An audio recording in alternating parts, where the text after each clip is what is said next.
கிறிஸ்துக்கள் அன்பான தேவனுடைய பிள்ளைகளே, ஆண்டவரும் உலக இரட்சகருமான இயேசு கிறிஸ்துவின் இணையற்ற நாமத்தினாலே உங்கள் யாவரையும் வாழ்த்தி ஆசீர்வதிக்கிறேன்.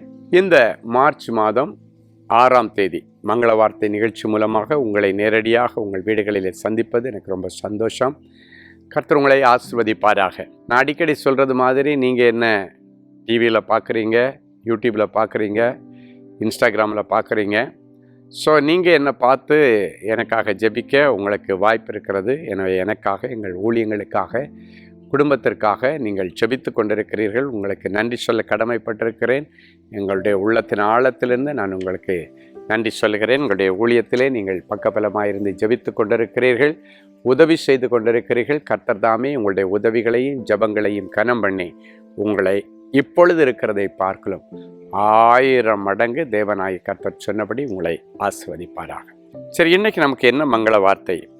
அப்போஸ்தலனாய் பவுல் எபிரேயருக்கு எழுதின நிருபம் 2ஆம் அதிகாரம் 18வது வசனம் சொல்கிறது, அவர் தாமே சோதிக்கப்பட்டு பாடுபட்டதினாலே அவர் சோதிக்கப்படுகிறவர்களுக்கு உதவி செய்ய வல்லவராய் இருக்கிறார்.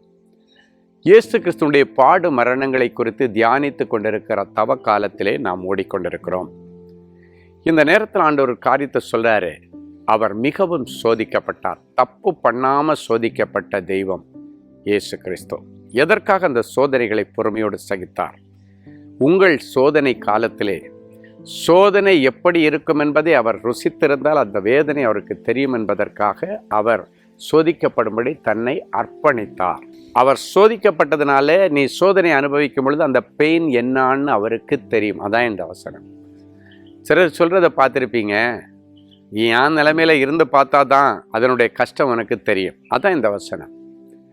இயேசு கிறிஸ்து நீ சோதிக்கப்படுகிற கஷ்டப்படுகிற சூழ்நிலைகளை எல்லாம் அவர் ஏற்கனவே கடந்து வந்தபடியினாலே இதனுடைய கஷ்டம் எனக்கு தெரியும், அதனால் நான் உதவி செய்ய உனக்கு வல்லவராயிருக்கிறேன். உன் கஷ்டத்தின் மத்தியிலே சோதனையிலே உதவி செய்ய நான் வல்லவராயிருக்கிறேன். எந்த சோதனை இன்னைக்கு உன்னை அழித்து கொண்டிருக்கிறது? எந்த சோதனை உன்னை மனவேதனைப்படுத்தி கொண்டிருக்கிறது? எந்த சோதனை உன்னை அவமானத்திற்கு நேராக தள்ளி கொண்டிருக்கிறது? எந்த சோதனை உன்னுடைய செல்வங்களை எல்லாம் ஒவ்வொன்றாக பறித்து கொண்டிருக்கிறோம்? அந்த சோதனையிலே இன்றைக்கு ஆண்டவர் உதவி செய்யும்படி உதவி செய்கிற எபினேசராக ஆண்டவர் இறங்கி வருகிறார்.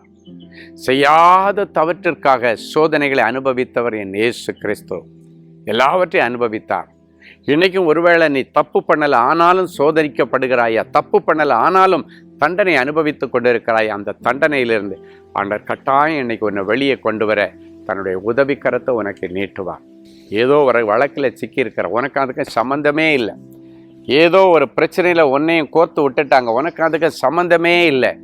எல்லாம் ஆண்டவருக்கு தெரியும். இந்த நேரத்தில் அவர் உனக்கு உதவி செய்ய நேரடியாக இறங்கிலிருந்து அதிலிருந்து தப்பித்து வரக்கூடிய வழியை உண்டு பண்ணுவார். முதல்ல அந்த சோதனையை தாங்கக்கூடிய பலனை இன்றைக்கு உனக்கு கொடுக்கிறார். அடுத்து அதிலிருந்து தப்பித்து வெளியே வரக்கூடிய ஒரு வழியையும் ஒரு போக்கையும் ஆண்டவர் உண்டு பண்ணுவார். ஜெபிக்கலாமா? ஆண்டவரே உமக்கு நன்றி. சோதனைகளை பொறுமையோடு சகித்து கொண்டிருக்கிற கிருபை இவ்வளவு நாளும் என் பிள்ளைகளுக்கு கொடுத்து, ஆண்டவரே அந்த சோதனை எவ்வளவு வலியுடையது என்பது உமக்கு தெரியும். ஏன்னா நீர் அதன் வழியாக கடந்து வந்தேன். நான் பட்ட இந்த கஷ்டம் இவங்க அனுபவிக்கக்கூடாது என்பதற்காக உதவி செய்யும்படி தீவிரமாய் இறங்கி என் பிள்ளைகளுடைய வாழ்க்கையிலே நீர் இன்றைக்கு வந்திருக்கிறீருடைய வீட்டிற்குள்ளே வந்திருக்கிறேன். அவர்கள் வேலை செய்கிற இடத்தில் அனுபவிக்கிற சோதனைகளுக்கு முடிவு வரட்டும். ஊழியம் செய்கிற இடத்தில் அனுபவிக்கிற சோதனைகளுக்கும் உபத்திரவங்களுக்கும் முடிவு வரட்டும். அவர்கள் படிக்கிற இடத்துல அனுபவிக்கிற சோதனைகள் வேதனைகளுக்கு முடிவு வரட்டும். ஆண்டவர் அவர்களுடைய வியாபாரம் பண்ணுகிற இடத்திலே, அவர்கள் குடியிருக்கிற இடத்திலே அவர்கள் அனுபவிக்கிற எல்லா சோதனைகளும் இனி சாதனையாய் மாறும்படி கர்த்தர் என் பிள்ளைகளுடைய உபத்திரவ நேரத்திலே கூட இருந்து உதவி செய்வீராக. உதவி செய்கிற எபினேசரே உமக்கு கோடி நன்றி பலிகளை செலுத்துகிறோம். இவருடைய கடனை அடைக்க உதவி செய்யும், இவருடைய வியாதியை மாற்ற உதவி செய்யும், இவருடைய கோர்ட் வழக்குகளிலிருந்து விடுதலை செய்ய இவர்களுக்கு உதவி செய்யும், இவருடைய அவமானங்கள் மாறும்படி இவர்களுக்கு உதவி செய்யும்.